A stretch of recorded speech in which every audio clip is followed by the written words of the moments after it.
Just a quick primer. Last time, it was a couple weeks ago, we went through a lot of the background, a lot of what we know and didn't know.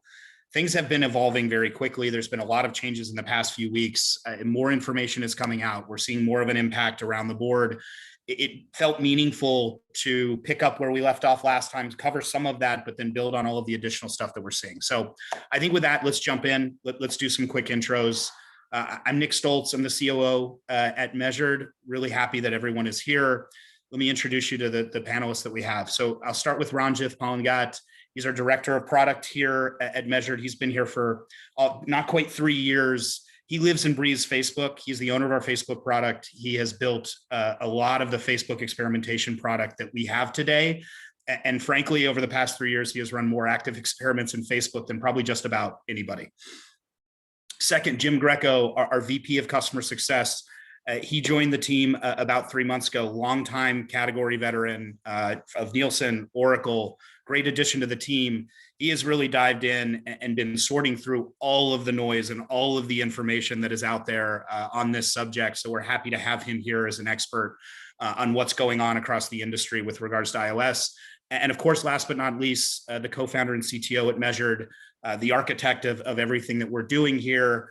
In addition to one of the guys that built some of the first MTA models going back 12 years ago at VIQ. Really great to have all of you guys here.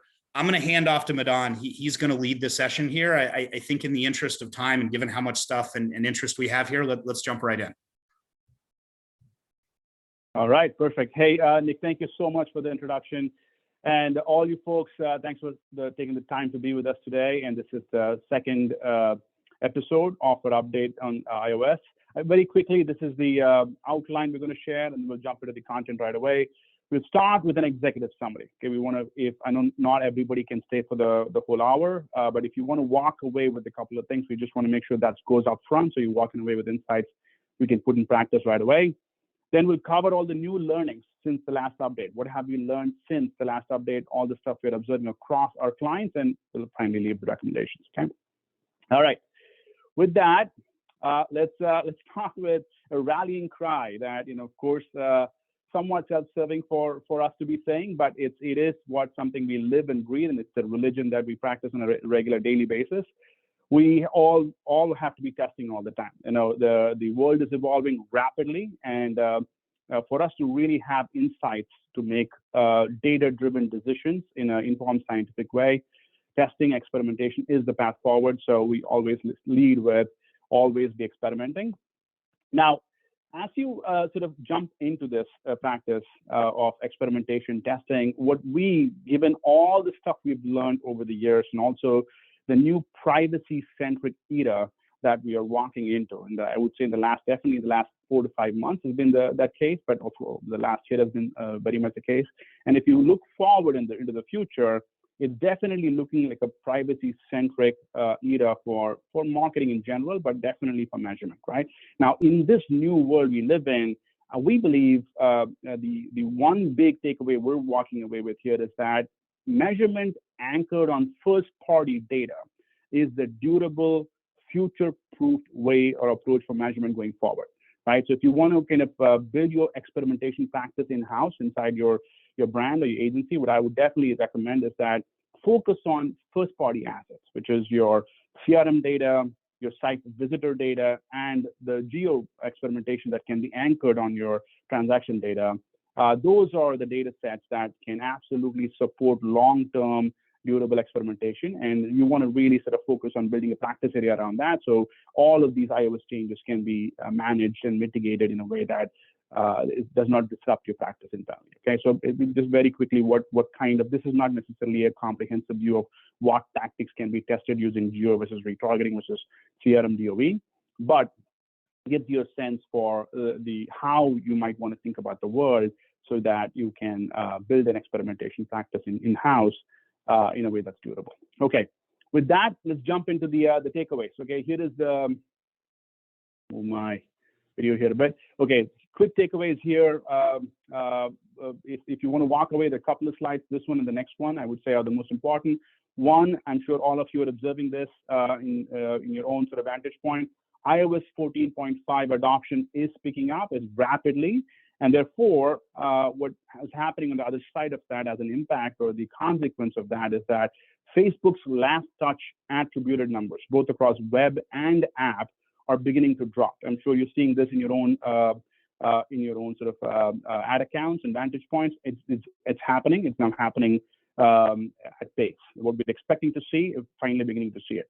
But the overall business metrics and all other supporting metrics like your Google Analytics, source medium data, capturing Facebook clicks, and other data sets that can support what is the efficacy of the media hasn't really shown any drop in performance, at least nothing significant yet. So what we're taking away from all this is that the media is still performing. We're just not seeing the attribution come through in the same levels as before in the last touch data. Okay, so that's an important takeaway here. So number one. Number two, the Facebook list studies, Facebook list study tool that a lot of you guys might be using is reporting artificially low numbers, right?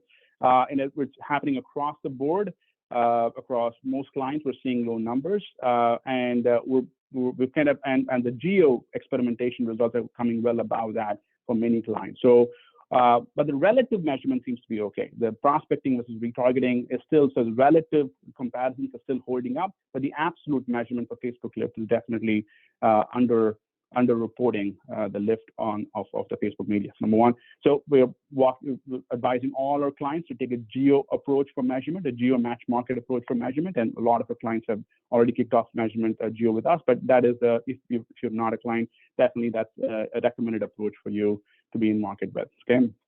Three, we just heard, I think last week or week before, and I think there's some official notice here as well, is that the 7-day click-through conversions are also from Facebook are also going to be modeled. So we only had 1-day click-through was modeled. Everything else, 7-day click-through, 1-day view-through was not modeled. Only had opted-in users reported in those under those buckets, under those attribution windows. But now what we've heard from Facebook is that as of end of June, 7-day click-through numbers will also be modeled. So it'll have less of an impact with respect to the iOS 14.5 ramping up. Okay. Finally, what does all this mean? What is the impact of targeting? What is the impact of efficacy of this media on your business?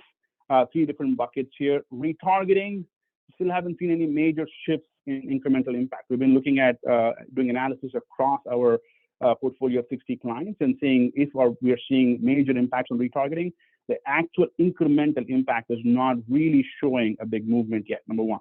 Number two, list-based targeting. So our hypothesis here is that as iOS 14 takes ramp, match rates are going to drop, right? And it's not still happening. Match rates are still strong.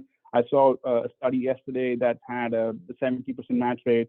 I saw one a couple of weeks back for 30%, but I'm seeing a lot that is more or less in the same realm as I used to see before. So I'm not seeing a big drop in match rates yet, though we anticipate that. We're not seeing that yet. And then there's some early signs of prospecting dip. It's still not something we can call out as a sort of a systemic change in early signs, but still mostly steady. Performance seems to be mostly steady across our portfolio of 60 clients today. All right, so these are the observations that we're seeing across the entire portfolio. In terms of recommendations, Nick, why don't you read the slide for us? What are the recommendations for our clients that you're leaving them with? Yeah, so I think, what should we be doing about what's going on out there? And we'll put it into 4 buckets right now. And first, I'll build on what Madan said with measurement strategy. Listen, conversion lift studies on Facebook have been a staple of the measurement of how our Facebook performs for a long time. We've all done them. We've all seen them. We've run the managed serve. We've run thousands of them here. They're looking really fishy and really low right now. Our eyebrows were raised. We had some real suspicions. Our eyebrows were raised when a client showed us a direct communication from Facebook that said, hey, we suggest that you test us with geo right now and not conversion lift. That was really something that surprised us because we had been coming to the same conclusion, and they messaged that directly to one of our clients. So diversify out of conversion lift studies. There's nothing wrong with continuing to run them, but we think decisioning off them right now might lead you down a bad path. So think about setting up testing on all of the different kind of first party data avenues that Madan mentioned previously. Second is analytics strategy. make sure you enable AEM for your primary conversion event. Like we said, 1-day view and 7-day click have been starting to dry up. We'll get into this. Facebook is going to extend AEM to 7-day click to mitigate that. Make sure that you're on that so that you have enough conversion events coming through that. And secondarily, make sure you're triangulating reporting with other factors outside of the Facebook platform, and preferably things that are not tied to iOS 14.5, at least not yet. Examples are your top line performance, internal source of truth, top line acquisition, what you're seeing in Google Analytics, things like that. If you are seeing fall off in Facebook, but no clear fall off in these other places, that's a good indicator that this is a tracking impact and not an actual ad performance impact. Data strategy. A lot of you have probably set up CAPI. A lot of you have done this or in the midst of implementations. If you are not, if you have questions about it, seek people who know how to do this. You should set it up very quickly.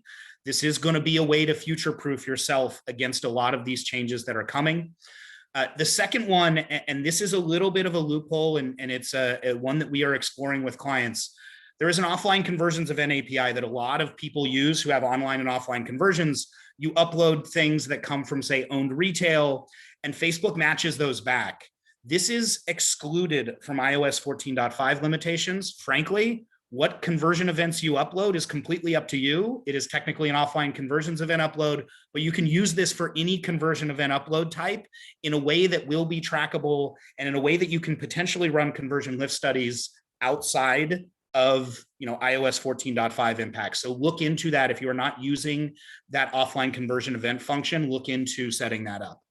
And then finally, so I'll just add that just quick note here to plus what Nick was just talking about. We get 28-day window attribution on the offline events. So if you upload an offline event set, we can get 28-day click, 28-day view, 7-day click, 7-day view, the entire attribution window reporting for offline event sets. So again, closing what Nick is saying, this is a sort of a backdoor. We should absolutely take advantage of that. So finally, marketing strategy. And this is kind of the brass tacks. What should I be doing with my Facebook program right now? So I'm going to put this out there cautiously.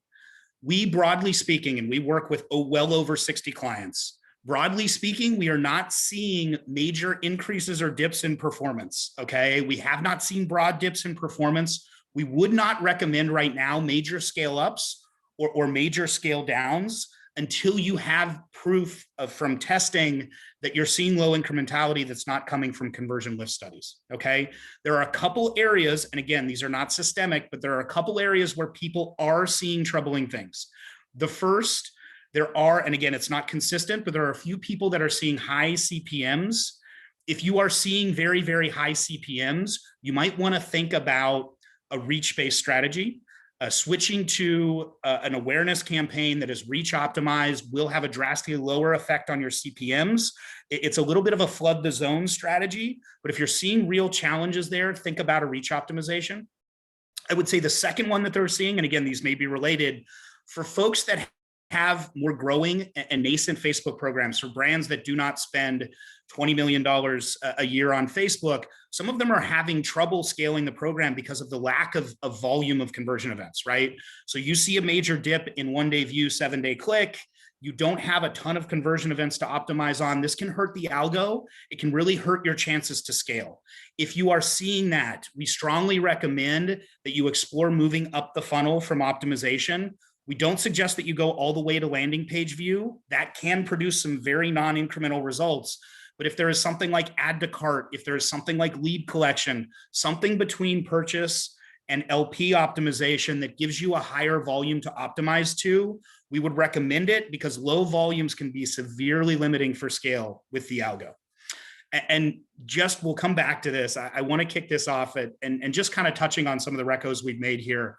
I'd love to spin up a poll question here that we'll come back to at the end. And if we stay with some of these themes and kind of talk about, where are you potentially seeing pain? Where you have concerns about Facebook performance?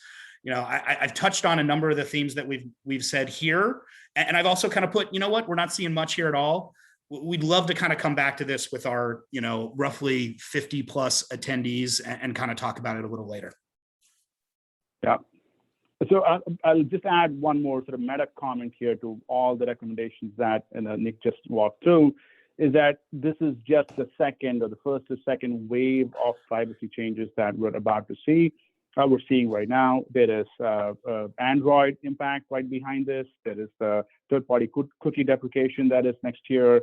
There is compliance and regulatory sort of things that we are anticipating coming into market as well.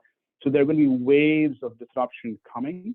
So all these recommendations and testing and insights you have, the more longitudinal data you have, the better prepared you are to kind of handle those disruptions and be able to like hold a steady hand as you navigate the ship, right? With that, let's go to the next slide. Okay, let's jump into the meat of the content here. Jim, this is your slide. Why don't you walk us through this? You bet. Good afternoon, everyone. As Nick indicated in the recommendations, and Madan gave you a teaser trailer version on, we are just at the beginning of this story. For those of you who have been monitoring the situation, and I imagine many of you are, you might agree with me in saying, geez, are we only 60 days into this? Apple released iOS 14.5 in late April, and a lot has happened since then. For those of you that haven't been following or partially following, I'm going to give you a quick annotated history, as the slide title suggests, to where we've come to, and then we'll pivot to what are we seeing in terms of our clients' reported performance by Facebook. A lot of this started happening very early in the year, even before Apple officially turned on 14.5. And you can go onto boards like Reddit and see people asking lots of questions and scratching their heads because Facebook was starting to play around with algorithms in anticipation of this happening. And so everyone was waiting for the bomb to drop, and there was no clear sense of when it was going to drop. And Apple announced it on April 26th. Well, after that, there was a little bit of a silence because adoption was very, very slow. Apple does not necessarily come out with these things, but we think that they were actually throttling and regulating that launch, which means that those of you with iPhones were not getting that notification signal to update your iOS. And so therefore, people choosing to update their device and choosing to opt in or opt out was a very slow growth. And you can see that on the chart below. 14.6 comes out about 45 days later. And you can see by the change of the slope in the curve, adoption really started ramping up at that point. Now, June has been a very eventful month. Not only are more consumers adopting and choosing to opt in and opt out, which is starting to cause ramifications for Facebook and other platforms, but as we've said, we're recommending these changes now because we are entering an era where there's going to be more ambiguity and unsteadiness for advertisers who are trying to understand their performance. Madan mentioned Google's announcement on June 3rd about essentially taking a similar step and saying that they will no longer make their Google Ad ID and mobile devices available. And then Apple, in its Worldwide Developer Conference, a few days later in that same week, announced some major privacy initiatives related to the obfuscation of IP addresses, which will have a significant impact on email for those of you that use email as a primary marketing channel for yourselves. It was right around this time, and literally in the last 2 weeks, that we started seeing a lot of these drops among our clients and reported performance. So we're trying to give you information in real time. And we all know that cookie deprecation and Google's announcement with Chrome is on the horizon. And so we are very happy to be able to come to a conclusion that we can give to you early about preparing for this, because it is going to be more of a marathon and not a sprint. That's right. Thank you, Jim. That is exactly right. It is a marathon. Okay, so what is this? Let's get into some numbers. This is where the world gets interesting, right? Now we get to see aggregated numbers across all our clients. Now, as the iOS 14.5 plus impact is ramping up, what does this mean to attribution? We've always been talking about how it's going to have an impact in attribution. We're finally seeing it, right? You can see all the numbers, 1 day click, 7 day click, 1 day view, all taking a hit. we're a little surprised, honestly, that one-day click has taken such a big hit because it's being supported by AEM and modeling. But even with that, it doesn't look like they've been able to actually like ramp up the actual attribution here. So this is interesting. Now, we're expecting that as AEM sort of gets rolled out and gets stabilized, some of this attribution should improve. But there's no evidence it will. Just from a first principles perspective, the way Facebook has talked about it, what they're supposed to be doing behind the scenes to support opt-out users, we're expecting it to come back up. But right now, it's clear that there is a big hit. Okay. Now, this is on the web, of course. This is all web conversions aggregated across the entire cohort of clients we have. Now, if you look at app conversions, app installs in this particular case, but app orders also have a very similar trend. Ranjit and I were looking at this. Actually, before this, I just want to make one point here. Ranjit, there was a specific comment on how Facebook describes AEM and the modeling. I think you had a little snippet on that. Do you want to talk about that? Yeah, sure. So currently, if an advertiser using a 7-day click-through attribution window, they will see only partial reporting because that includes only the opt-in users.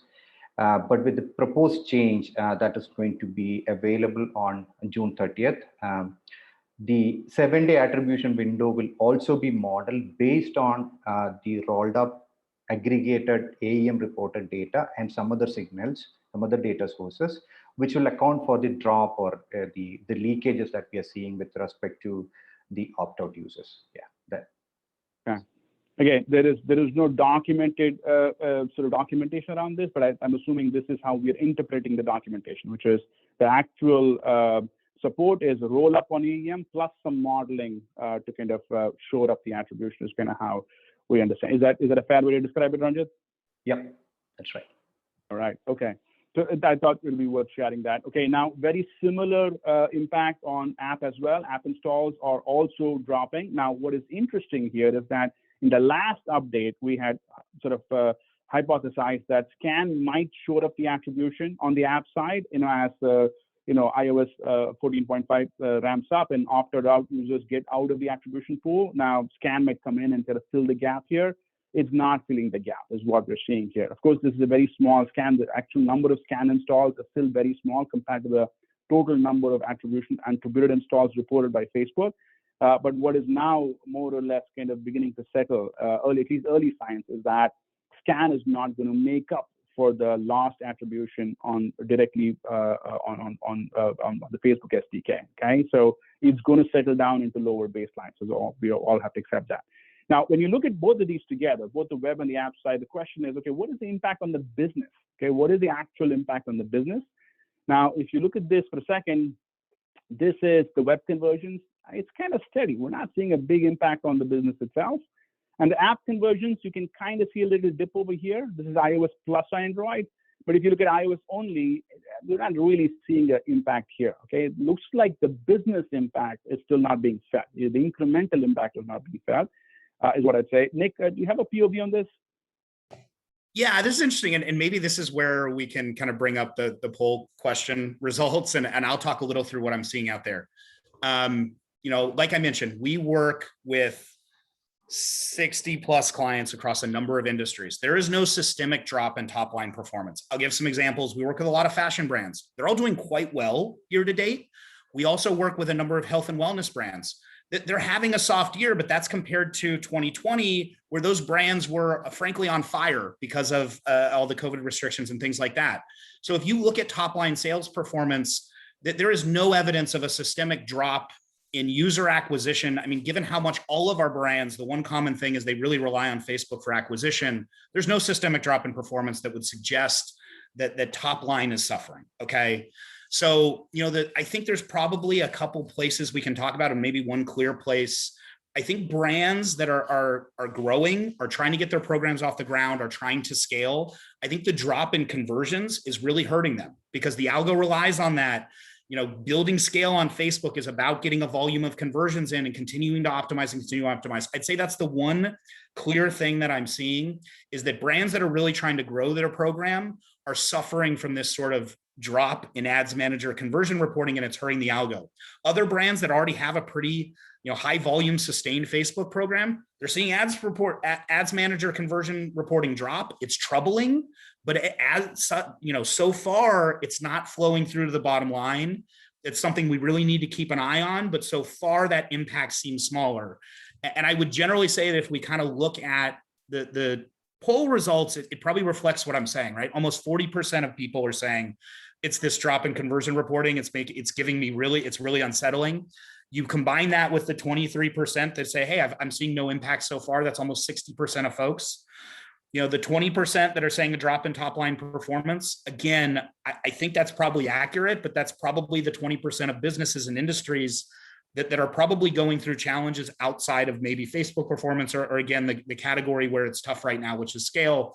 And then another 20% that's sort of seeing those high CPMs. So again, I do think that it's not hitting people evenly. It's not fully systemic. There's a lot of brand specific things that you need to sort out here and figure out what applies to me. But if we're talking about the iOS apocalypse that's hitting brands across the board, and my acquisition model needs to completely be remade because of the way Facebook is changed post iOS 14, there's no evidence for it yet. Right, yet. Important underline there. Okay.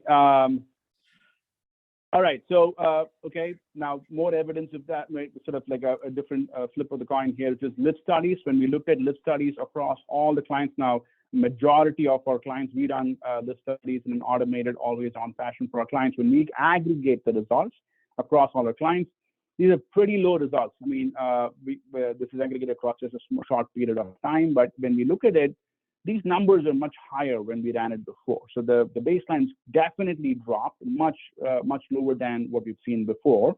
And so these numbers are what we are kind of coming back to, is that it's not representative of actual impact, actual Facebook impact on your business. It's kind of what our takeaway is. Number one, we've done geo studies in the same time, and then we're finding that those geo studies are coming much higher than the Facebook list studies are.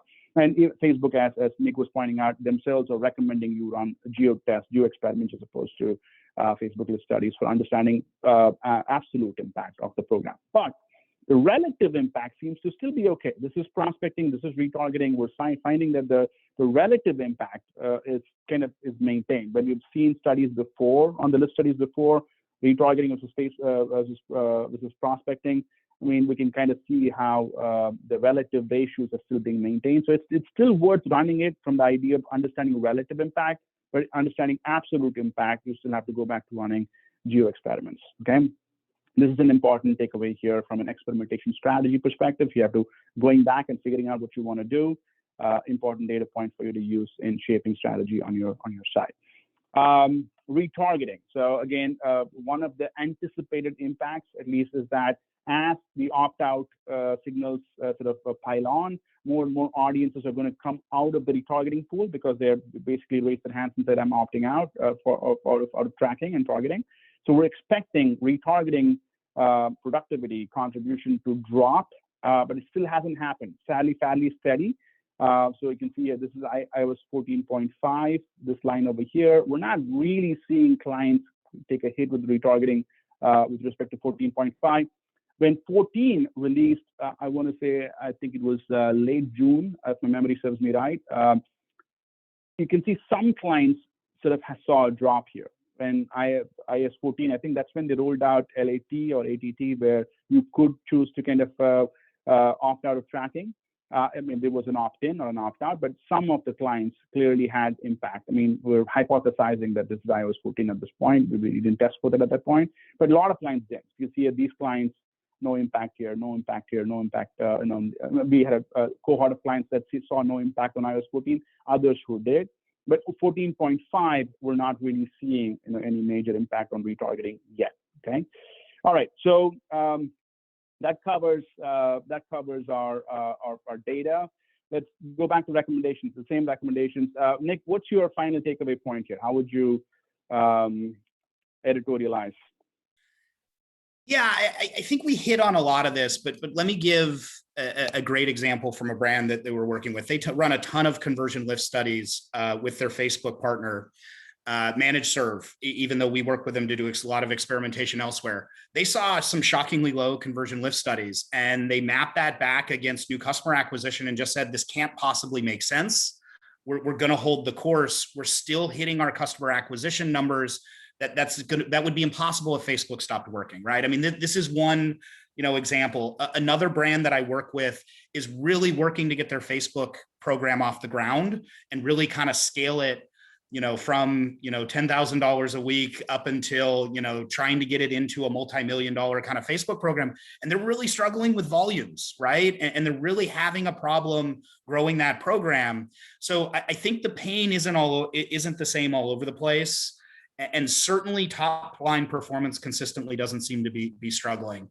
I would suggest get an experimentation strategy in place, figure out ways that aren't completely reliant on testing within the Facebook platform, like conversion lift study or tracking within the Facebook platform, and look at other ways to kind of solidify yourself and use first-party data to figure out what's going on out there. The reality is that iOS impacts are they're not across the board, and they're certainly not systemic. So figuring out how this is affecting you takes a more, a strategy that encompasses all these things and has multiple different views inside and outside of Facebook. I know we had another poll question queued up. Is that now? You want to run it now? Yeah, let's before we open up to Q&A, and we're happy to, if you want to type Q&A questions in, we're happy to kind of take these live. Net of everything that we're talking here, and please use this as a jumping off point to kind of go towards Q&A here. Which of the areas are the highest source of anxiety here? Is it about measurement strategy? Is it about the way that you're targeting audiences? Is it the data and tracking loss in Facebook? Is it about scaling your Facebook program? Or is it about the overall impact on the business? I mean, we'd love to hear about where you have the most questions, where you have the most anxiety, and we can use that to really kind of jump into the Q&A here as well. So let me just jump into some of the questions we've got thus far, Madan. There's been a question, and specifically kind of talking about sales from web traffic versus sales from web app. Is there a big distinction here? Is this kind of affecting things differently? I know we touched on a few of these things with Scan, but let's elaborate a little bit for folks that are probably seeing sales happen in different places and come from different places.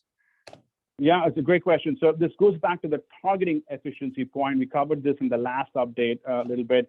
Our anticipation is that as users opt out of tracking in iOS, those signals are going to disappear from Facebook. So they can't Facebook has their SDK on just about every app out there, right? So it's kind of like a census level data set on who's buying what, and those signals then feed the lookalike sort of modeling and the broad audience modeling on the Facebook side. So those are important signals, no question about that.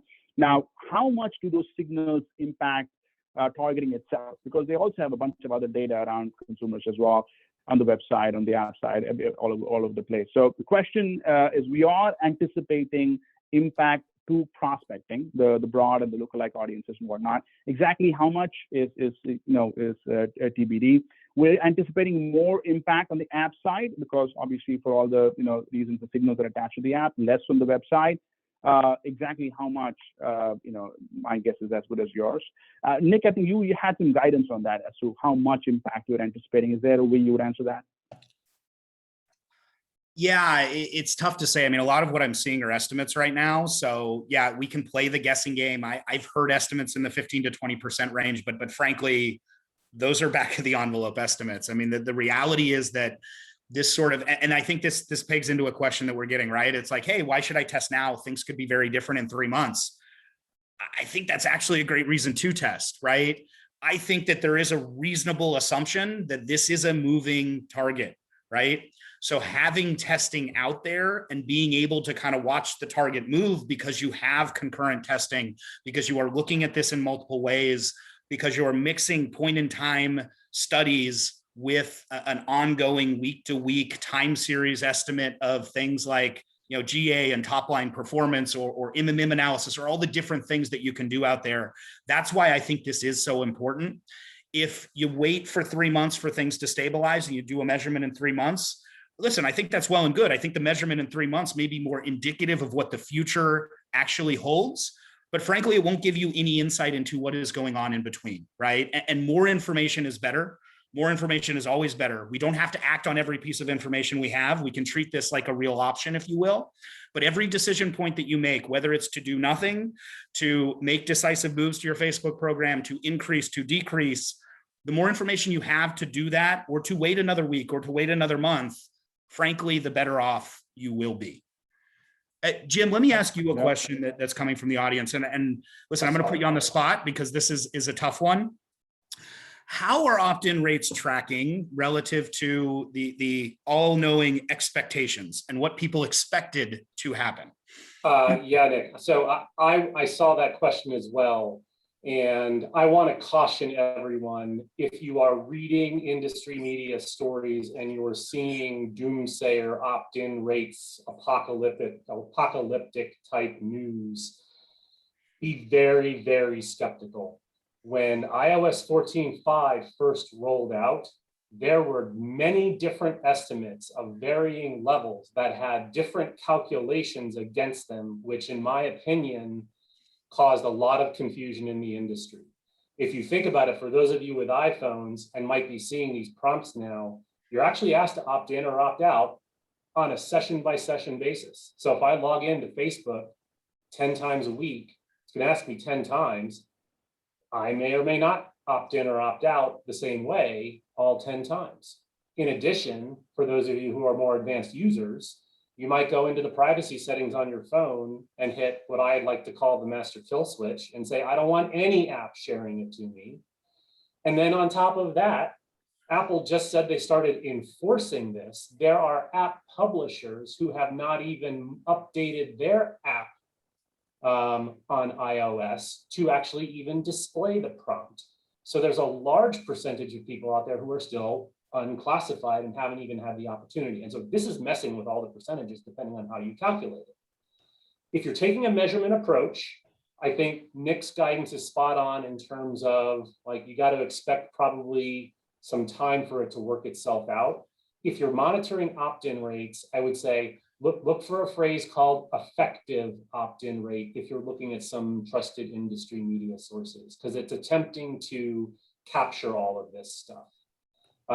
But keep in mind, this is app by app basis. If I'm asked 3 times on my iPhone on 3 different apps, whether it's Solitaire or ESPN or Facebook, I'm getting counted 3 times in that calculation. So yeah, use them as guidance, but don't go running and treating them as gospel in your organizations. All right, let me ask another one, and I'll ask this to you, Ranjith, another loaded question. As a man who I know like has been daily for what seems like the last 6 months on Facebook posts and updates and what's going on out there, listening to chatter, I got another question of when will this all kind of settle down? How would you be thinking about that, given how fast this is changing, given how I know you have your ear to the ground of how quickly this is changing just on the messaging from the Facebook side? Is there is there an end in sight on when this stuff is going to, slow down, calm down? I know that's kind of impossible to say, but like you've seen how quickly this is moving. What's your take on that? Yeah. So on the reporting and attribution standpoint, whatever we are seeing right now, and Facebook's documentation or Facebook messaging was always they are trying to address the issues with respect to reporting. So one example is the support for modeling on 7-day click attribution window. So definitely there is positive that we can take, which is going to improve the reporting side. And also we learn from whatever we are facing on the optimization side.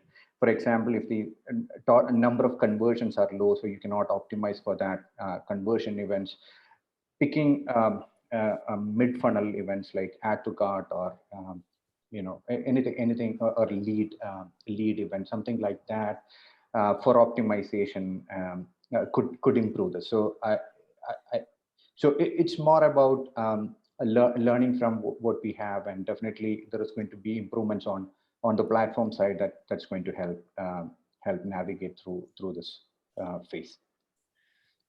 Let me ask another one, and I'll kind of open this to Madan and Ranjith. for advertisers that have multiple events that they track, right? So I know there are CAPI limit implications to this. I believe there's an 8 event limit on CAPI. I know that there are also limitations on AEM and where AEM focuses as you're forced to priority rank those. Are there implications for folks that don't just have one conversion event, that have multiple conversion events? What do you think those are? How should they be thinking about prioritizing those? Do they have to prioritize them? What does that look like? Yeah. Should I take a first pass at Ranjit? Yeah, sure. Okay. So clearly there's a prioritization exercise. For most clients, it's obvious. You take the transaction, make it the highest priority, and then kind of stack up the priority or stack down the priority from there. It's obvious. So if you get a transaction, that gets reported. If not, the add to cart event is reported, so on and so forth. It's not always obvious for a lot of advertisers and brands, but where it is possible, you should do that. Now, how should you set, at least from my perspective, I don't know if I'm answering the specific question, Nick, but from my perspective, how do you set a ROAS target or a CPA target for add to cart now that not everything is getting reported, compared to what was before? That is challenging. I think what we anticipate happening is that over a period of time, it'll settle down to a number, and then you can set up CPA targets, ROAS targets in a way that's meaningful. So I think there is going to be some volatility. I would say, I'm just going to say for at least another 3 months. So anticipate some movement right now so that you can account for that. But after 3 months, we expect it will settle down to a new baseline, and then you can then readjust your ROAS targets, CPA targets to the new baseline, is what I'd say. So let me pause right there. Anything you'd add to that, Ranjit? Is there a POV you have? No, I concur. I concur with that. Yep. So I'm getting questions about different audience targeting strategies, and a couple people have brought up lookalikes versus interest targeting versus broad targeting. Guys, maybe talk a little bit about some of the trends in lookalike versus broad and interest targeting that we've been seeing well before iOS, frankly. And then maybe if we think there are any kind of additional impacts on top of that, about thinking about the way I should be targeting, whether it's broad versus interest versus lookalike based. So I think, Nick, I'll posit this back to you, but I'll give you my POV, and Ranjit, feel free to plus it. So a lot of the signals, the broad audience targeting is their sort of Uber machine learning approach, right? It's going to take everything, blend that into one audience, and then sort of like rank everything so that it makes your targeting job much simpler. You don't have to go pick interest and pick this and pick that, and it's just going to take all the information and automatically rank it. And at least my strong opinion was that Facebook was pushing people to broad away from lookalikes because that was much more easy and scalable, and it was actually performing much better than lookalikes too for many clients, I would say. And many clients are just consolidating all their prospecting to just broad audiences at one point. I believe that was a pretty strong trend we saw in our portfolio. Now, how much impact is all these signal loss going to have on that modeling? That's what we think is the $100 billion question, I guess, right? We still don't know. There's definitely going to be some impact. How much, we don't know. Now, the point that Nick was bringing up in his recommendations was that if it's not working for you, you can always go, sort of different approaches. Either go up the funnel to kind of pick up more signals, or you can, in certain cases, do the flood the zone strategy, which is, a lot of the clients, what they do is they take a small geo, and then in that geo, they do just reach optimization and use geo testing to figure out what the actual list is for just doing an audience or an upper funnel awareness strategy on Facebook. And that's actually worked really well because the CPMs are much lower when you do reach optimization as opposed to conversion optimization. And you can use that to kind of have a pretty strong ROI results. You have to test into it naturally, but that's at least what my POV would be. Would you add anything to that? And let me add to that. I would say that over the last 12 to 18 months pre-iOS, there was a massive move away from lookalike audiences for a couple of reasons. Number one, generally people hit scale pretty quickly with lookalike audiences. I use quickly in quotes, but essentially you would see good performance to a point and then it would fall off a cliff. Broad didn't have those limitations. We saw much larger scale with broad. I would say on top of that, whenever we did thorough incrementality testing, we would consistently see that broad audiences were much more incremental than lookalikes. This is consistent with the messaging that Facebook was giving people of get out of lookalikes, go to broad. Most of the very, very large Facebook advertisers that we have, and I'm talking folks that spend 2 million plus a month on Facebook, had moved completely away from lookalikes and almost entirely to broad audiences. And then they were essentially supplementing that with interest targeting and trying to find pockets of interest targeting. I don't have any reason to suggest that broad or interest or lookalikes would be impacted differently by this. We could probably speculate that there are reasons on any side. Lookalikes are going to be hurt by match rates. Broad's going to be hurt by Facebook's limitation to what people are doing outside their app. Again, we could do pros and cons across all of it, but over the last 12 to 18 months, broad targeting had been such a clear winner, frankly, that it's hard for me to see that changing. Now, what I might suggest is that, and this is to Madan's point, the thing you may want to be playing with is, what am I optimizing to? Okay, what window am I optimizing to? What conversion event am I optimizing to? Do I need to be layering in reach optimization because of some of the benefits of the CPMs and things like that? I probably would not revisit my targeting strategy unless I have more clear information via testing that one of these is broken. One other question that came up here, Madan, and again, I know there's a lot of chatter about this, a lot of stuff in the industry, and I know you can't answer this, but I think it is important to address it. I think it is important to at least allay some concerns for the time being. Yeah. What should we believe about AEM? How much do we trust Facebook's modeling? Is this a clean room workaround that just gets them out of iOS? Or are they just making sure their numbers look flat? I'm putting you on the spot. I know that's a tough one, but I think it's important to bring up here. Yes, absolutely. We ask the same questions. Of course, it's a responsibility to ask those questions as well.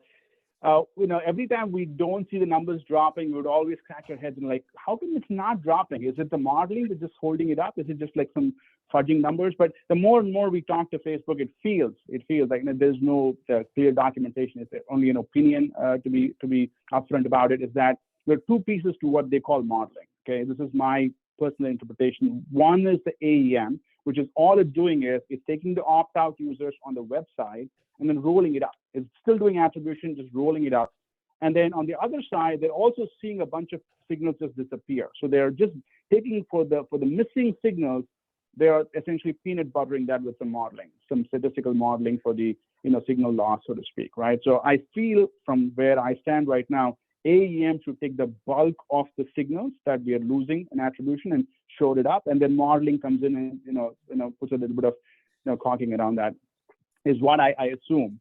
The results are not holding up like that, by the way. The results are dropping, where AEM is not catching all of that, but these systems are very early. I expect that it'll go through a couple of evolutions in the next 2 or 3 months, and we'll kind of see it settle wherever it settles. But I don't necessarily feel that the modeling is untrustworthy.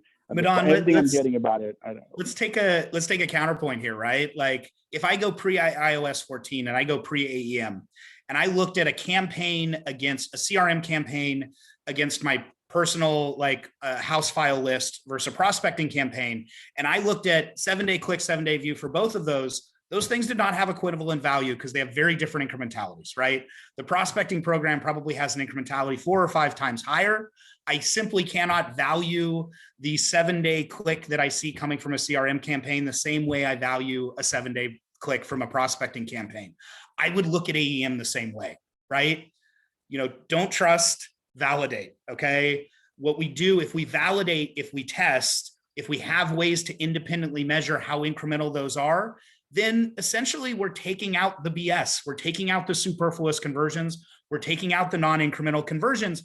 And it doesn't matter where those are coming from. It doesn't matter if the modeling's inaccurate. It doesn't matter if it's jumping on a converting sequences that was actually driven by your TV campaign. It doesn't matter. All that matters is the testing showed that it's not incremental. And I would really take that approach to AEM. The more data and the more signal we have, the more we can validate that signal against actual testing methodologies that we feel strongly about and that we know we have efficacy and that we know have various levels of, frankly, cushion against iOS. You talk about geo, it's outside of iOS completely. we can continue to monitor conversion lift studies. We can look at things like GA. I mean, that's the way I would continue to look at this. Trust, but verify, always be experimenting. You don't know what a conversion is worth ever unless you have an experiment to back up that it is indeed incremental. Just may add one point to that, Nick. You always make it. In fact, it's your point you'd make all the time, which is when we saw the 28-day sort of window going away, only the 7-day window being left behind, we would always look at that and say, incrementality is never 100% compared to the 28-day window. It's always something much lower than that. Could be on prospecting side, could be 30, 40%, maybe 60, 70%, but that's what it is. But when you look at the 7-day attribution compared to 28-day, it's typically around 50%. So more or less, the 7-day is what we anticipate. The numbers we see for 7 days, more or less the full incremental conversion. The 28 days, a little bit more of sort of juice you get on top of that. So to his point, if the numbers are dropping, so the percent incrementality just keeps going up because when you test, you can understand total contribution of the vehicle, and then you can square it up against what AEM plus last touch is reporting, and then now you end up with a higher incrementality. So to his point, if you're testing, you can always account for the leakage in attribution. If you're not testing, of course, then you're left with what you have. All right, so let's share the poll results. Madan, one quick question, and maybe this is bigger picture, and maybe we can kind of focus about how not everything is iOS 14, and we need to have a forward-looking strategy. Somebody asked about DPA specifically. I'll say, and DPA and retargeting campaigns and things like that, they look fine right now, but I think it's interesting to think about how those might be impacted in the future. If you rely heavily on those, if you rely heavily on retargeting, the world is changing, and not just because of iOS 14. How might you be thinking about reliance on those types of campaigns and the impacts now, even if we're not kind of seeing those in the short term with the testing that we're doing? Yeah, good question. So TBD, honestly, nobody knows that. Retargeting, we're expecting the retargeting signals to be affected, okay? Because if all the PR around how Facebook's treating the opt-out signal on the website is to be believed, then they'll take all these signals that are coming out of your site for opted-out users and not use them for targeting. It's what the anticipation is. If that's what's happening, then all the DPA products would be affected. Again, it's all first principles thinking. It's not based on any documentation or any sort of like evidence that we've seen. So far, the campaigns are holding steady. We're not seeing any loss in performance. But if you just look at it from a first principles perspective, you are expecting impact in the long run. If there's a lot of money riding on it, then you want to be prepared with a hedge just in case they start underperforming. So we'll come back to our poll results, and I think again, the one clearly that's coming out today, it's obviously everything that's coming out of Ads Manager is creating a lot of anxiety, a little bit less elsewhere. I am actually really happy to see, and because hopefully we have a measured audience here to be self-serving, measurement strategy is the lowest on this, Madan. So we can take that one away. Audience targeting, we saw some questions there. I think that's a pretty reasonable one. The impact overall business is pretty consistently 20%. Again, I think if the way to think about it, and again, I know iOS 14 can be a boogeyman out there. We're all always worried about the impact to our total business. On any given point, probably 20% of the brands that I work with are maybe seeing performance that they're not happy with. Again, I think outside of maybe some of those brands that are having trouble scaling, that business impact stuff is probably being driven by some concerns outside of iOS 14, but again, something we want to keep an eye on. I think with that, I think we got to all the questions. We're almost up against time. Thank you everyone for attending. We will be sharing materials to you afterwards. You will have the ability to ask questions or follow-up questions or reach out to us. We're more than happy to talk about this stuff. We live and breathe this stuff all day. Pri, thank you for setting this up and organizing.